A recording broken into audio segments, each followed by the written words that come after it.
দাঁত দেখার অছিলায় নাবালিকাকে যৌন হেনস্থা করার অভিযোগে ডাক্তারকে বেধড়ক পেটালো জনতা। মারধর করা হয়েছে তার সহযোগীকেও। নদিয়ার নাকাশিপাড়ার বেধুয়া ডহরিতে ঘটনার জেরে উত্তেজনা ছড়িয়েছে।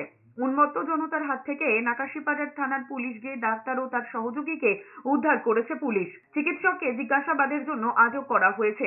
জানা গিয়েছে, বেশ কয়েকদিন ধরে দাঁতের সমস্যায় ভুগছিল বেধুয়া ডহরির ওই নাবালিকা। বৃহস্পতিবার বাবা মায়ের সঙ্গে ডেন্টিস্ট চাঁদ বিশ্বাসের চেম্বারে যান।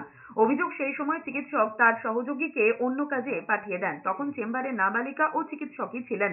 অভিযোগ, চিকিৎসার অছিলায় নাবালিকাকে শ্লীলতাহানি করেন ওই ডাক্তার। এরপর কান্নাকাটি জুড়ে দেয় ওই নাবালিকা। বিষয়টি চাউর হতেই ক্ষোভে ফেটে পড়েন নাবালিকার পরিবার এবং স্থানীয়রা। চিকিৎসক ও তার সহযোগীকে বেধড়ক মারধর করেন।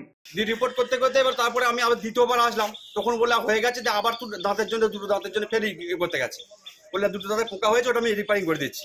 আর ঠিক আছে দেন, আমি একটুখানি আসছি। দিয়ে আমি রিপোর্ট করে আসার পর বেরিয়ে যখন মেয়েকে নিয়ে বেরিয়ে যাচ্ছি, মেয়ে আমাকে এইখানে বেরিয়েছে। মেয়ে আমাকে বলছে, বাবা তুমি আর এখানে আমার নিয়ে আসবা না। আমি কি হয়েছে ঘটনাটা বল। তখন আমাকে বলছে মাকে বলবো। দিয়ে ওর মাকে বলেছে, মা আবার আমাকে বলছে যে এই ব্যাপার হয়েছে। তখন আমাকে গায়ে হাত দিয়েছে। বলে হ্যাঁ গায়ে হাত দিয়েছে। দাদা এটা পরিকল্পিতভাবে আমাকে হয়তো এখানে ক্লিনিক করতে দেবে না, তাই জোরপূর্বক আমার সঙ্গে এই ধরনের একটা অসভ্যমি করছে।